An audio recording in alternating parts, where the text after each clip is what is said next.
was talking, I said, I thought I was speaking this morning. I didn't know who you were describing there. So, let me ask you, are you married? Well, then I can't make a match there. Who's single? Are you married? They're engaged. All right, who would you like to meet this morning?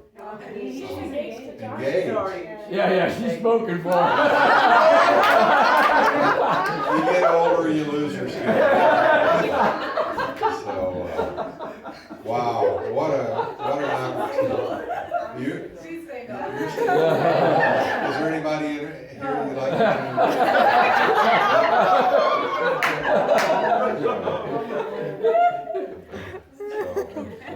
Well, what a privilege. The first time to ever preach in Massachusetts. And we've absolutely been floored, with the beauty of this place. We've heard about it, always wanted to come.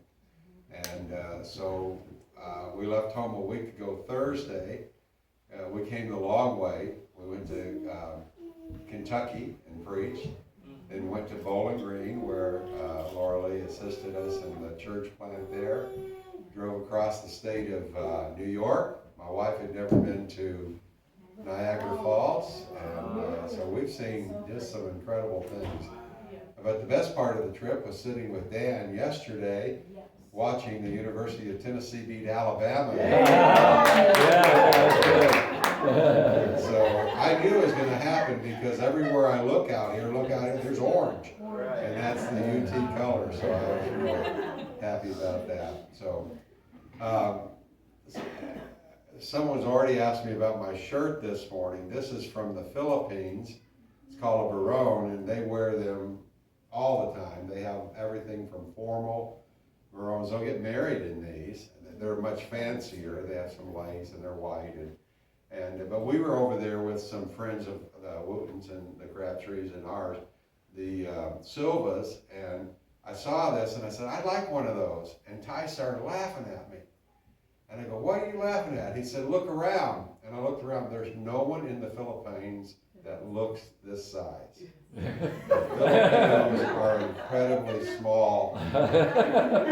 And he said, however, I have a tailor that could make you one for $25. I go, nah, really? Anyhow, he said, yeah. And so we go to the tailor, and we walk in. It's the smallest man I've ever seen in my entire life. And I think he's an elf. I don't know. And he gets out his tape, and he stands behind me, and he measures, and he goes, wow! And then Ty standing in front of me, and he hands the tape to Ty, and he goes, wow! $5 more.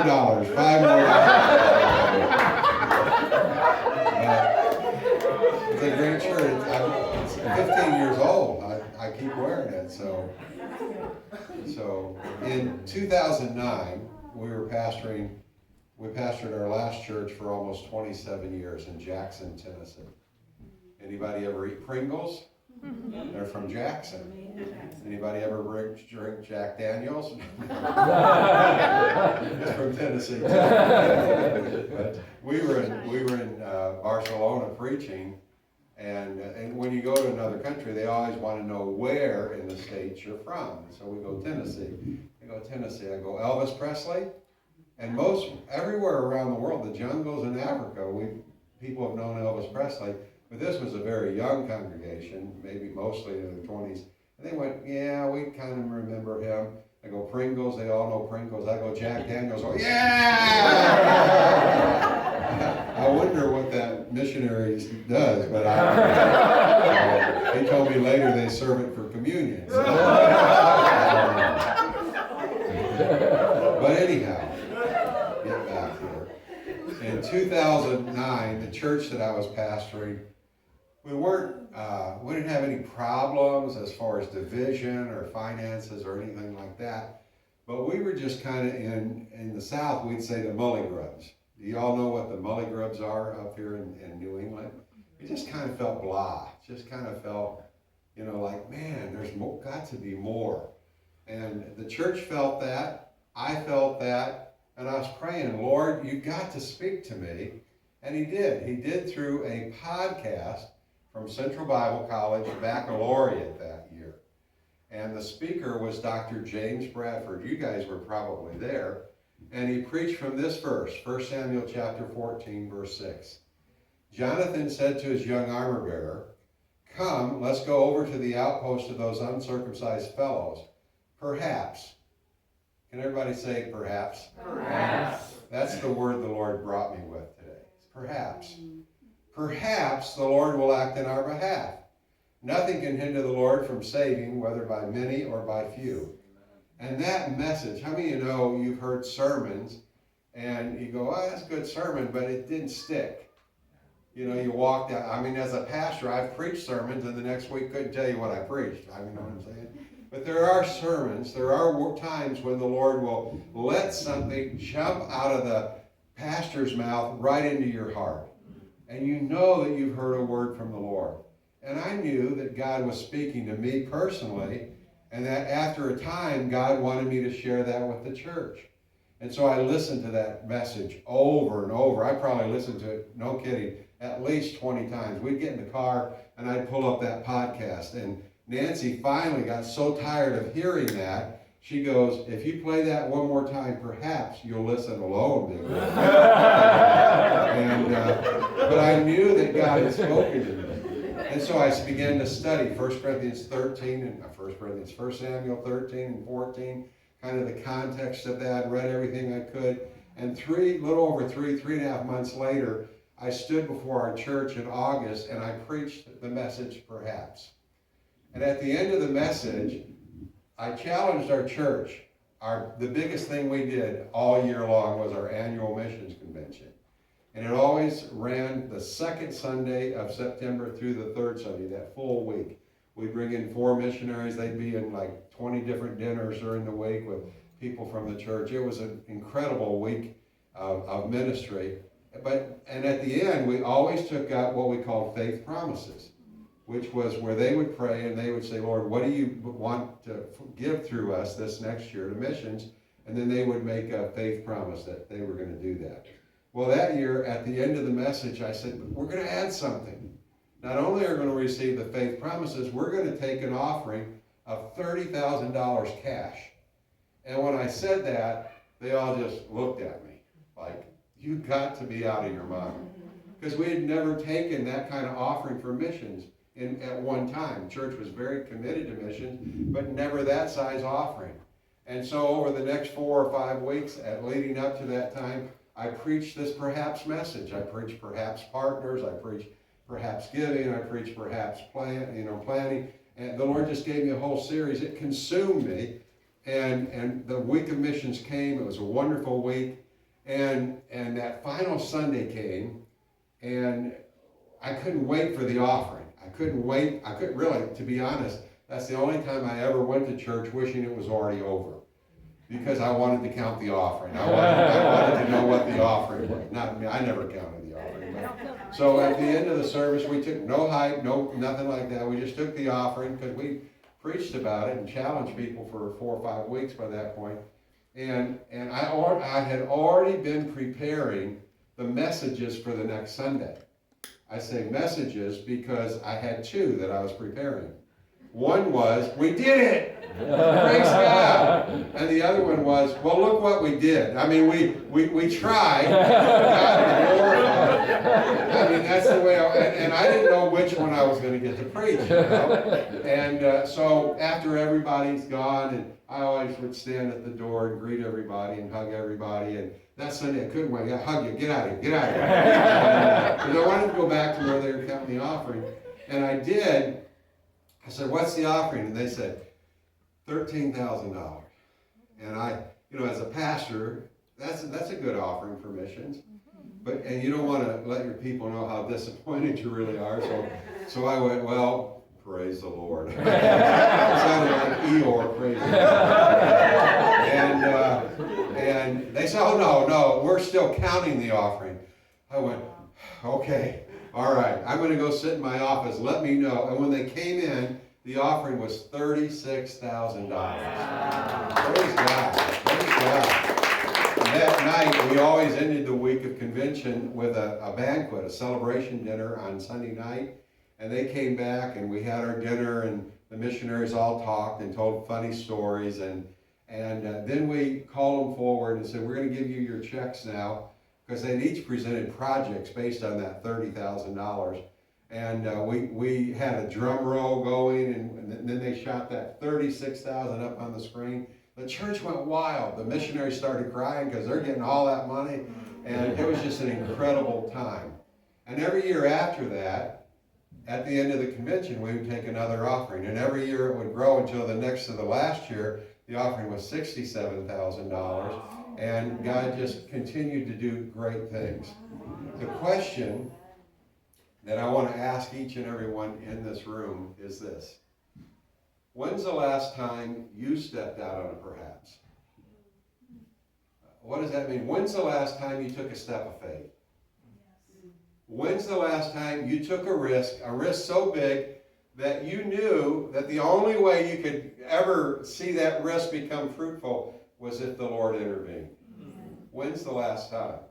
This story, it's interesting. This story is about two men, a father and a son, who had vastly different approaches to faith or to risk-taking. One was the leader of Israel, King Saul.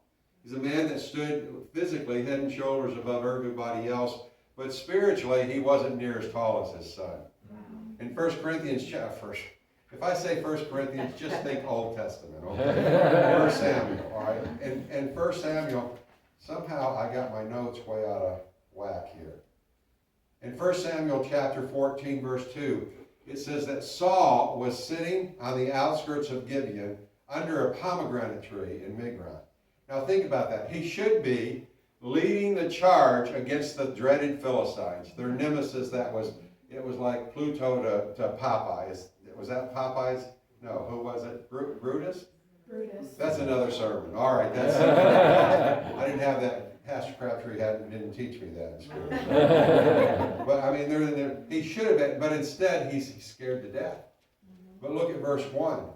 One day, Jonathan, son of Saul, said to the young man bearing his armor, "Come, let's go over to the Philistine outpost on the other side." But he did not tell his father. Sometimes one verse can summarize a man's entire life. Saul was a sideliner. Jonathan was a cliff climber. Jonathan was engaged. Saul was allowing his fears to keep him sidelined. Which do you want to be?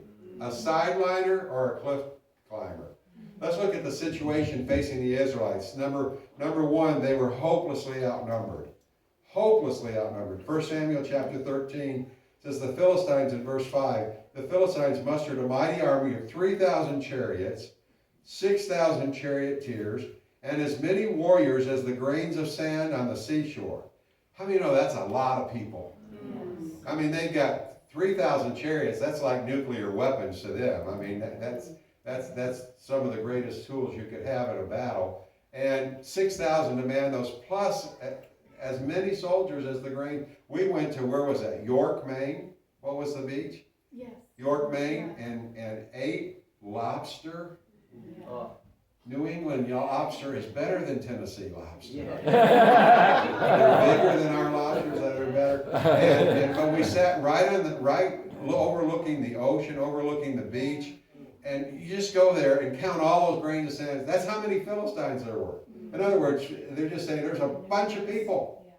Look at the Israelites, 1 Samuel 13, verse 15.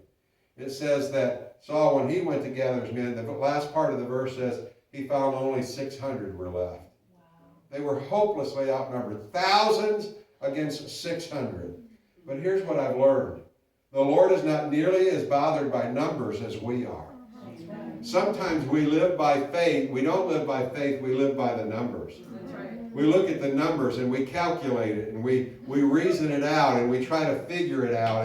And up here in Maine, you would perceive. In Tennessee, we just figure it out. We're simple. And we go, the numbers don't add up. How many of you have ever said that? Right.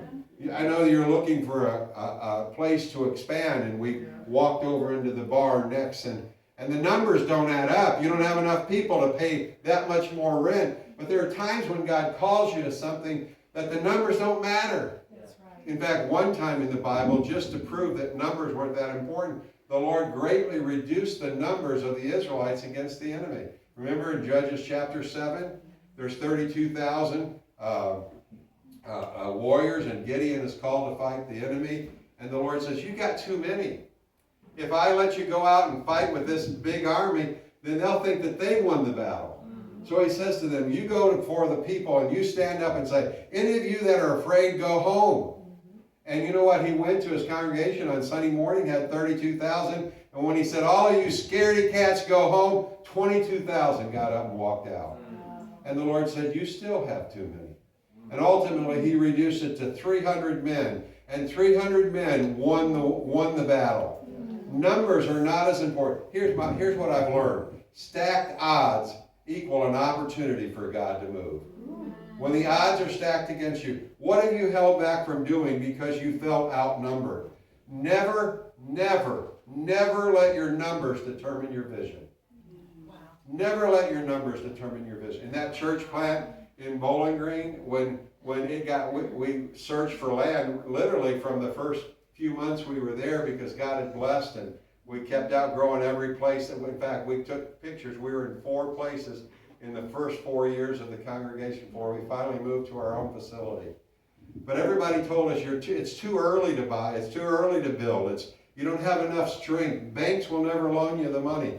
But when we stepped out in faith, looking at God's plan instead of our own numbers, God provided 10 acres, now they have 80 acres. I stood there this week and looked at this incredible facility. There'll be 800 or 900 people there today worshiping God. Why? Because we didn't let the numbers dictate our vision. Right. If you aren't willing to start with what you have, if you aren't willing to start with what you have, you'll probably never start. How many churches have sat around and said, when we get a little bigger, my first church was in Porter, Indiana, and it wasn't a picture of success. I had 19 people the first Sunday, and 6 months later had it down to 11 where I could handle it. But we didn't allow our size to determine our vision.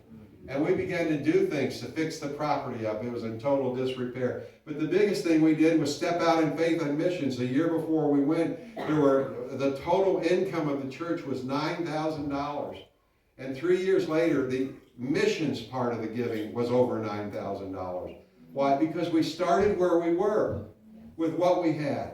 Secondly, not only were they outnumbered, they were under-resourced. It says in 1 Samuel 13, Paul's got something to say to us today. I just don't know what it is yet. Okay? 1 Samuel 13, 19 to 22. The scriptures talked about how they had taken all the blacksmiths slaved, and they weren't, because they didn't want them producing swords. And so it says, so on the day of battle, verse 22, so on the day of the battle, none of the people of Israel had a sword or spear except for Saul and Jonathan. So you're already outnumbered 600 to thousands, and now you got 3,000 chariots to 2 swords. How many times do we allow what we lack to keep us from acknowledging what we have and starting with what we have? I wonder how many cities have not been reached because the church sat back focusing on what we lacked instead of what we have. The Lord, if we'll give to the Lord what we have, He'll use it. We all know the story. The Lord used 5 loaves of bread and 2 fish to feed 5,000 men. The Lord used a widow's oil and meal to feed a prophet. The Lord used empty vessels and filled them with oil in the Old Testament and with water in the New Testament. Maybe it's time to start believing what we preach and what we sing, that little as much, if God is in it, that it doesn't matter as long as we give it to the Lord. Not only were they outnumbered, under-resourced, they were paralyzed by fear.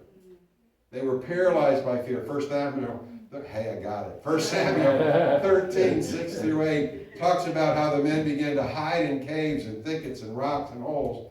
So here, there's 600 men, but 598 of them, including the leader, are hiding in caves because of their fear. What assignment? are you hiding from today? What assignment that has God whispered into your heart, but yet your fear, you've allowed the numbers or what you lack to keep you. I remember when I was graduating from Central Bible College back in 1833. And the pastors would come and they'd look at me and they'd go, I was single. And that was like being, I might as well have been cursed or something. And they said, tell me about yourself. I said, well, I have a Bible degree and I'm passionate about preaching the word. And they say, well, no, are you musical? I go, no. I can't even play the radio without static. I'm not musical. Well, are you artistic? No, I'm not. Well, what can your wife do? Well, I don't know. I haven't met her yet. And I remember thinking, what good I am? What good am I? And I became fearful. But you know what? I gave the Lord what I had, and the Lord opened the door. Don't hide from an assignment. They were outnumbered, under-resourced, overcome by fear. In other words, they were in the perfect place to be used by God to accomplish the impossible. Let's look at the faith of Jonathan now. The faith of Jonathan. We know what Saul's faith is. He's hiding in a cave. Jonathan, I love this. He refused to do nothing. That's all it takes for evil to triumph, right? Is for good men to do nothing. Wow. Jonathan says he looks around and he could have very easily and very comfortably said, look, even Dad is doing nothing. The men with him, I'm just going to go join them in doing nothing. But Jonathan looks at his armor bearer and he says to him, come, let's go over to the Philistines' outpost. But Jonathan didn't tell his dad. In other words, he got involved. He got engaged. He decided, while everybody else is sitting on the sideline, I'm going to do something. I'm not going to join the crowd in doing nothing. I'm not going to give up on New England just because most of the church has. I'm not going to give up on the world just because others have. I'm not going to give up on America just because others have. I'm going to do something great. Have you ever given into the fear or the paralysis of analysis where you just become frozen? I love what it says. I love what it says about, see, perhaps living is all about faith. There's other instances. The 3 Hebrew children, their perhaps statement was, we're willing to be thrown into the fiery furnace, and we believe that our God is able. But even if He doesn't, perhaps if He doesn't, we're not willing to bow. Would rather burn than to deny the Lord. What is it that God's calling you to do? What is it that He's calling you to do? 1 Samuel chapter 14:6. Jonathan goes to his armor bearer and says, let's go across to the outpost of those pagans. Jonathan said to his armor bearer, perhaps the Lord will help us. Think about that. If I'm the armor bearer and I'm looking, going, wait a minute, there's 2 of us, thousands of them, you got a sword, I don't, and you're wanting us to go fight them, and you're giving me a perhaps? I'm going, I need a thus saith the Lord. I need it written on the wall in 6 different languages and interpreted. I need an angel from heaven. I need prophets to prophesy over me that this is what God wants you to do. Don't talk to me about a perhaps. But the beautiful thing is the armor bearer says this, because he may be the unsung hero of the story. When it doesn't make sense, outnumbered, out-resourced, everybody's afraid, the armor bearer says, I'm with you, heart and soul. I'm with you, heart and soul. The truth is, sometimes all we have to step out on is a perhaps. See, be careful in waiting so long for a definite word from the Lord that you fail to do anything at all. I've pastored many people over the last 106 years, and many of them are still waiting on a word. I want a word. I want a word. Well, the word is perhaps. You know, I grew up in a Pentecostal church, and And I can remember the preachers grew up down south, and they preach hard, they preach fast down there, and spit to the third row and sweat to the fourth row. I mean, and they get up and they go, I knew that I knew that I knew that I knew that I knew that God had spoken to me. I knew it in my knower. And I have yet to figure out where the knower is. Is it between the liver and the gizzard? Where? And you're from the south. You know what I'm talking about. And even I have done that. When I talk about Dayspring, and they're in Bowling Green, Ohio, because the Lord had spoken to me. It was in the, we started July 10th, 1983, but in August of 1981, I was taking my grandparents from Tennessee to visit friends in Detroit. And by the way, my wife happened to be in Detroit. She was from California, but she sang with a singing group, Nancy Harmon and the Victory Voice. They were going to be in Detroit. So I voluntarily said, I'll take you to Detroit, to my grandparents. And we're driving up I-75, and Bowling Green is just south of Toledo, which is just south of Detroit. And it's tabletop flat there. It's just flat, no trees, anything. It's all farmland. And all of a sudden, rising up to the left or to the west of the interstate is the football stadium at Bowling Green State. And God will use what you love to speak to you. And so he spoke to my heart looking at that stadium, and he spoke to me in a question. And when God asks you a question, it's not because he needs to know the answer, it's because you need to know the answer. And the question was this: I wonder if there's an Assembly of God church there. And you know, it was just a fleeting question, or it could have been a fleeting question, but it was a question that I couldn't let go. Now you would just go, hey Google, is there an Assembly of God church? 10 seconds the answer, but back then, you know, we didn't have phones, electricity, or anything. It took 2 weeks. It took me 2 weeks to find the answer.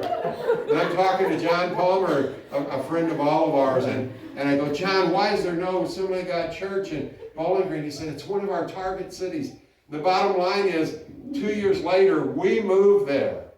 It wasn't possible for me to move at that moment, but God had birthed something in my heart that wouldn't go away. And now when I tell about it, because that first Sunday, July 10th, 1983, we had 65 on Sunday morning. Nancy, on Saturday night, we were in our apartment, and we went by that apartment this week. As you know, you're old when you start reminiscing all the time. And we were in the apartment. We'd just been married a few months. And she goes, how many do you think we'll have tomorrow? I said, I don't know, but if it's just you and me, you're going to get the best sermon you've ever heard. You got to speak with faith. Call those things that are not as though they were. You know what I'm saying? And she got saved that morning. It was so nice. It was so nice to see her get saved. And there were 65, and the next week 90, and the third week over 100, and it just grew from there. And now when I tell the story, I go, I know, I knew that I knew that I knew. But the truth is, we didn't know. We were scared to death. That's right. But we didn't give in to our fear. We didn't give in to the fact that my first pastorate didn't go so well. We just felt like God had called us. We hoped God had called us. We were trusting that God had called us. But we stepped out on it perhaps, and because of that, hundreds and thousands of people have been touched over these. They'll be 40 years old next summer. They've given millions of dollars to missions. Why? Because we stepped out on a perhaps. What is it God's calling you to step out on? What dream is God calling you to dream? Because, see, Jonathan is dreaming a big dream. It says in verse 6 of chapter 14. Let's go across to the outpost of those pagans. Jonathan said to his armor bearer, perhaps the Lord will be with us. Listen to this. For nothing can hinder the Lord. For nothing can hinder the... All right, we got one sword, 2 men against impossible odds. We haven't beat Alabama in 16 years. But we're going to play the game. We're going to play the game. Nothing can hinder the Lord. Though he can win the battle whether by many or by few. It's not about the numbers. It's about obedience. It's about stepping out in faith. Here's what I want to say to you. Never let the facts get in the way of your dreams. Never let the facts get in the way of your dreams. I love what it says in Romans 4 about Abraham. He faced the fact that his body was as good as dead. And then he goes on to say this, and you can't say this unless you've heard from God. And he even knew that Sarah's womb was dead. Think about that. He's looking at me going, I ain't got it. And he looks at her and going, you ain't got it anymore either. But he didn't let the facts keep him from believing what God had spoken. And he had a son, and that son became the father of a great nation. What does God want to do through you? What does God want to do through you? Here's what one of the reasons Pastor Laura Lee invited me to come today was to share about priority one. Anybody here ever heard of, before Laura Lee showed the pictures or whatever, ever heard of priority one? I heard Sam Johnson preach my freshman year at Bible college, spring of 1971. And I never forgot it. He preached Hebrews 11:1. And he only preached the first few words of the verse. Now faith is. But he stirred our hearts. Get together with my class today and we'll all talk about that sermon. Now faith is. Sam, all these years later, now is still preaching Hebrews chapter 11 verse 1. For 45, almost 50 years, he's preached one verse, but he's at the end of it. The evidence of things not seen right now.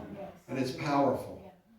But priority one, when Sam was in his early 60s, he was making a change from full-time missions and from some other things that he'd done. And at an age when many are thinking about retirement, he started priority one. Because in his days as a missionary, as a young missionary, he built a Bible school in Spain. And then they went to Portugal and built a Bible school in Portugal. And he believed with all of his heart that was the way to change countries. You've got, it's great to feed the poor in the countries. And that's biblical, and we're called to do that. But if all we do is feed them, we've kept them for a day. But we've got to have pastors that can preach, that can share the word. And so he wanted to invest in people. So he started priority one. And as Pastor Laura Lee said, over 55 nations. Right now we're building in 5 different continents. Right now we're finishing up in Hanoi, Vietnam. We've touched the nation of Tanzania this summer. I got to go to Burkina Faso. That's where you guys come in. In Burkina Faso, it's a nation that is the hottest and poorest place I've ever been in my life. It was 105 every day that I was there. Yep. And it was dusty and dirty. And did I turn it off? No, it's the batteries. Oh, you died, dude. I died? Yeah. I don't think well. None that are done. Go ahead and talk. Okay, go ahead and talk. Yeah. All right, anyhow, I fell in love with the place. And there are 6 Bible colleges the Assemblies of God are trying to build in Burkina Faso. And in a place you can build one dorm. Do we have some pictures? Did we get that worked out? You can build one dorm. It's 5 rooms. No, that's the seminary. All right, this is how this is the kitchen of the dorm, right here. Keep going. In every Bible college, they have to work to raise their own food. Just keep going, and I'll talk through it. This is where they're watering their crops. This is how they water them. They keep going. And that's if you like onions, that's the place to be. All right, keep going. This is where they're building the dorm. All right, just a couple more. That's it? Okay. Well, see all these blocks? They come together and it forms a dorm. And the dorm consists of 5 rooms. The rooms are 9 by 15. And in Burkina Faso, it's rare that a single person will go to Bible college because they don't allow single people to pastor. They can work with a pastor, but for different reasons. And so it's almost all married students at the Bible colleges. And a married student will bring his whole family, and they will live in that 9 by 15 concrete block room. No furnishings. They have to bring, there's no running water. There is electricity. No fans, no air conditioning, no heating. But they come and they work their way through that school so they can be trained in the gospel. And then they go out into the villages and start a church. So today, each room of that 5, I need to do the simple math. I can even do that. It's $2,000 a room. And so my challenge today is could this great church in the beginning, when we started our building program at Dayspring, at the church in Ohio that Laura Lee worked with me at. When we started our building program, the first thing we did is, we said, I've been at district council and I'd heard Hugh Rosenberg say, you can build a village church in Africa for $6,000. And God spoke to me. That's a lot of money back in that was 85, 86, something like that, 87. But the Lord spoke to me and said, I want you to build an African church before you try to build your own church. And so I tried to call Hugh Rosenberg. He never returned my call. I called other people. They didn't return it. It took me over a month to find out where could I build a village church for $1,000. Finally, they said in Cameroon. They put me in touch with the missionary. And we sent $6,000 to build a church in Cameroon before we ever tried to build one for our own selves. Why? Because when you put God first, He takes care of your needs. And so you need space. You know, you need, whether it's the barn or whatever, you need space. So we're asking you today to sow a seed. And you say, well, $2,000, that's a lot of money. We've never done that. I'm not asking you to do what you can do. I'm asking you to believe what God can do. I told you earlier about our offering at our convention in Jackson. And how that next to the last year we were there, we gave $67,000 cash. And so that last year, it had been a tough year. And we set a goal of $70,000. And Nancy, quite honestly, she's looking at the numbers and she goes, I don't know if we can do that. And I go, what I didn't tell her, Jonathan didn't tell his dad, I didn't tell my wife, what she didn't know is that I was praying for 100,000. Because on my bucket list, and if you don't have a bucket list of faith, you need one. And on my bucket list of faith, I had always prayed that we could give $100,000 in one offering. But you don't share your vision with people that are going to try to talk you out of your vision. That's right. So the only person I shared it with was our youth pastor. And he and I joined together and prayed. Publicly, we were sharing with the church $70,000. And when that final Sunday came, they got up and announced the Sunday evening. When we put it on the screen, it was $93,000. And everybody went crazy. Missionaries are bawling because they're thinking they're getting $20-some thousand a piece for, you know, but what they didn't, what I figured would happen happened. By the next morning, we had $106,000. Can somebody say praise God? It didn't make sense. It didn't make sense, but yet when we stepped out on it, perhaps that had been my bucket list. Since then, I've been able to see that same $106,000 raised in a church that we were an intern at in one Sunday. Now, you know what's on my bucket list now? $500,000 offering at one point. You say, you're an old man, you better get to it. You're right. But it's not about me. It's about believing Him to do what only He can do.